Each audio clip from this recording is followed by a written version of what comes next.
Howdy friends! Today we're going to learn how to make this origami jack-o'-lantern candy bowl. This bowl is made entirely out of paper, and I'm going to show you the process from start to finish. The whole bowl is made from these triangular paper units, which I'll show you how to make in just a bit. But for now, here's each color that you will need and the amounts that you'll need. This may seem like a lot, and honestly it is. It'll take a while to accumulate this many pieces, but once you get the hang of how to make these pieces, it goes really fast and you can make them without looking, so it's a great project to work on while you're commuting to school or work, or maybe you're just watching a TV show. Start by folding your paper in half upwards. If you know hot dog hamburger, you're gonna fold it twice hot dog way, and then you're gonna fold it 3 times hamburger way.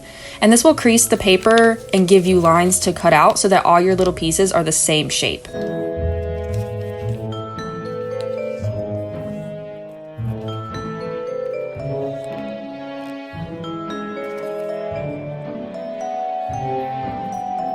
Using those crease lines as a guide, you're gonna cut out all the pieces. I like to unfold and stack 2 at a time. That way it just goes a little quicker. Okay, on to actually folding these pieces. So once again, you're gonna fold it up hot dog way. You're gonna fold this in half and press the crease really crisp. Then you're gonna flip it upside down so that way the part that opens is at the bottom. You're gonna fold it in half again hamburger way and then open that back up. What this does is it creates a crease line in the middle that we can use as a guide. You're gonna fold each side down to that crease line, almost like you're making a little mini paper airplane.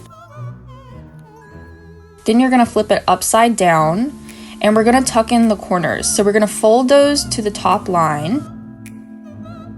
Then you're gonna fold the top down so that it creates a smooth line on the side. Make sure you press really tight as you go, and then do the same thing on the other side. Once that's done, you're gonna fold it up so that the sides meet, and there you have it. I like to make a whole bunch of these ahead of time and then stack them like this. That way they're all nice and tidy and kept together.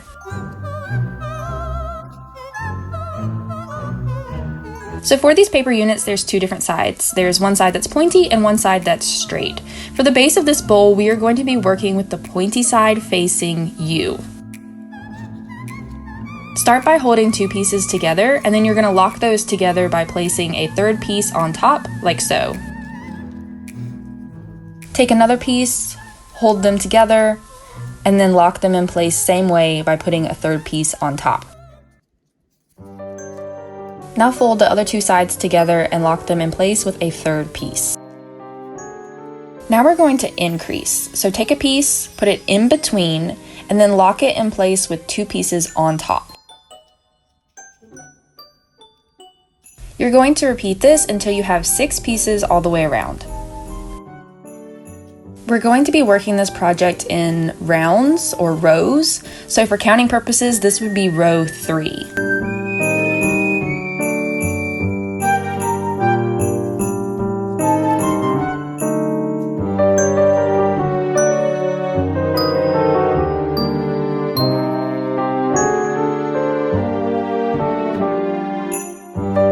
It's really important when you stack the pieces on top of each other that you don't do it like this, directly on top of the one below. You want to do it so that it links 2 of the ones below. On to round 4, we're going to increase again to 12 pieces. So once again, you're going to put a piece in between each piece from the previous round, and then you're going to lock it in place with 2 pieces on top. Once you're done with this, you should have 12 pieces all the way around.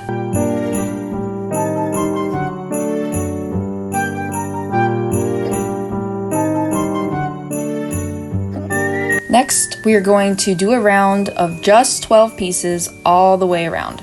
So once again, you're going to stack the pieces on top of 2 from the previous round, and you're going to do this 12 times.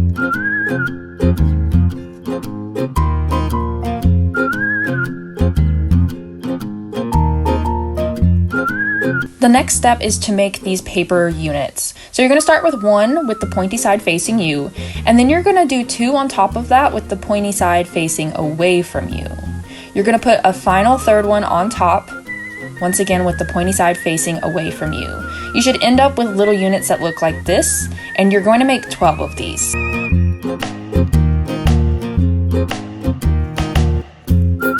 You're going to place these units with the bottom piece having the pointy side facing you, in between each of the previous row's pieces.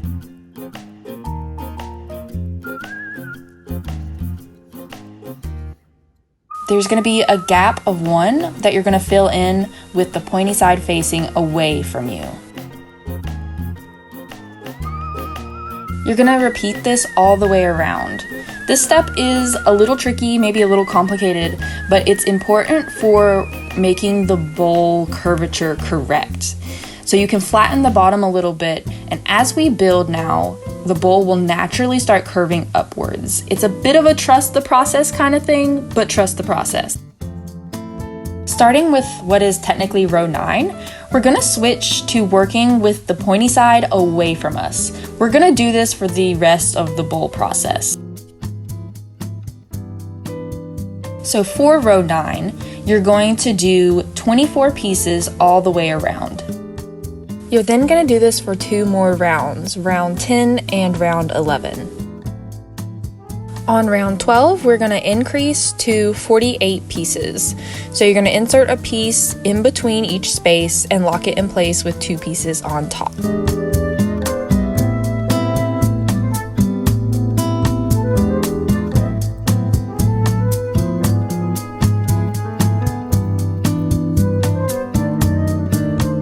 For round 13, 14, and 15, you're going to go around as regular.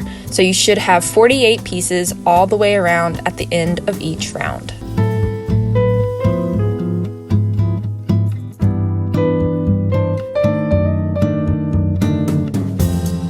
For round 16, we can finally start the face. So you're going to take 2 black pieces and put them next to each other. And then you're going to fill in the rest of the spaces with orange pieces. Once again, you should have 48 pieces at the end of this round.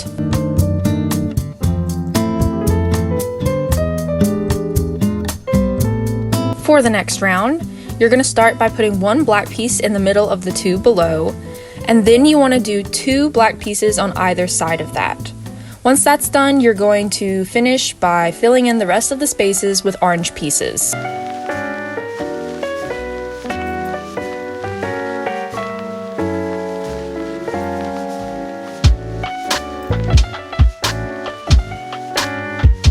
On row 18, you're going to start by putting 6 black pieces on top of the 5 below. You're going to do this by putting 2 in the middle and then doing 2 on either side of that. And then once that's done, you're going to fill in, as usual, with orange pieces. On to the next round. You're going to put 1 black piece where the orange and black pieces from the previous round meet. Then you're going to do 2 more to the right of that piece. 1 orange piece goes in the middle, and then to the right of that go 3 black pieces. Then you just finish in the rest of the round with orange pieces.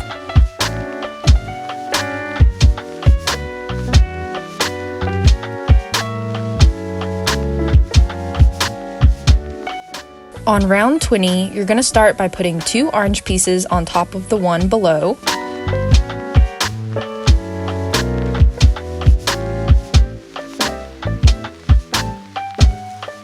Then on either side of that, you're going to add 4 black pieces.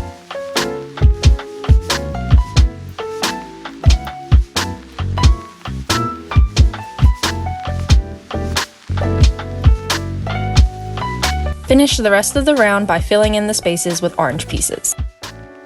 Round 21, you're going to put 7 orange pieces, so 1 in the middle and then 3 to each side.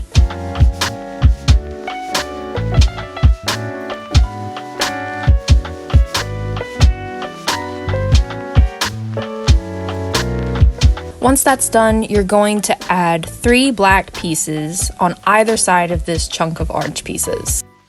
Once that's done, continue the round in orange. So I apparently forgot to record this part, but for the next round, you're going to start with 2 black pieces in the middle, with 5 orange pieces on either side of that, finished with 1 black piece on either side of that. Then you can continue the row in orange.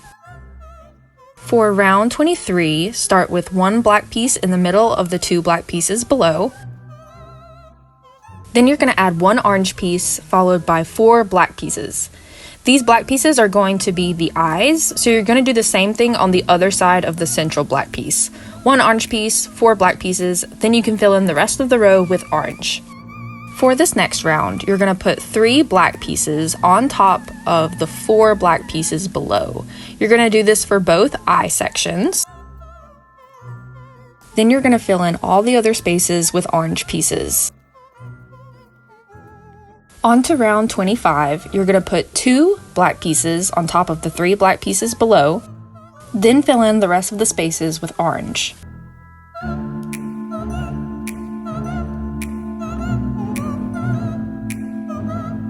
At this point, you can start to gently adjust the bowl. My opening was a bit too narrow, so I gently pressed outwards on it. Then I continued on to the next step. For this next row, you're going to do 1 black piece on top of the 2 black pieces below, then fill in all the other spaces with orange.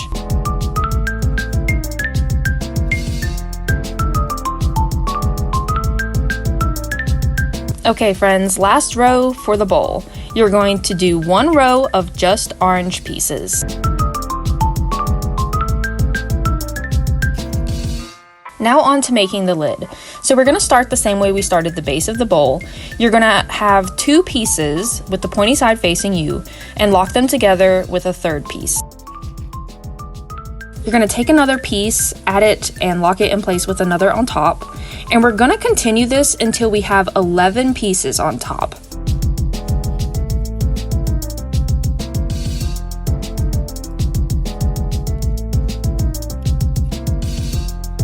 Once you have 11 pieces, you're going to very carefully put the 2 sides together and lock it in place with a final 12th piece.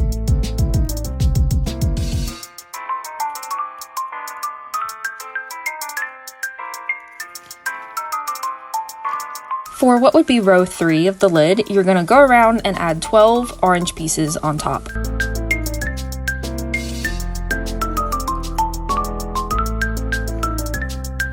Now we're going to increase to 24 pieces, and we're going to do this the same way we did increases when working on the bowl.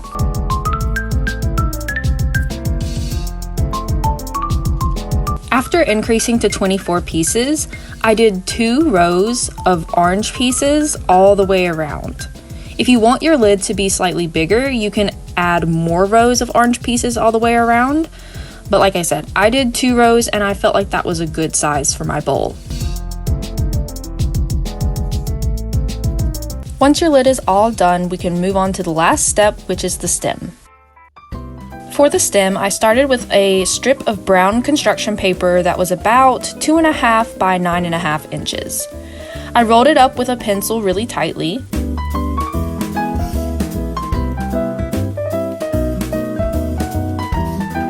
Then I used double-sided tape to fasten down the end, but you could also use glue. Once your stem is done, you can very gently insert it to the middle of the lid.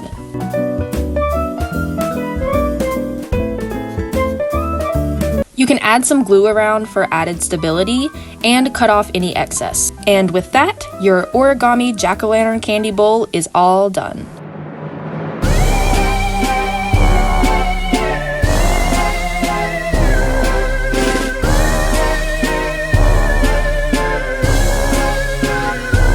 Well friends, that's it. If you end up making this bowl, please tag me over on Instagram at sarahkatherine.art. Thanks so much for watching, and I hope you have a wonderful day.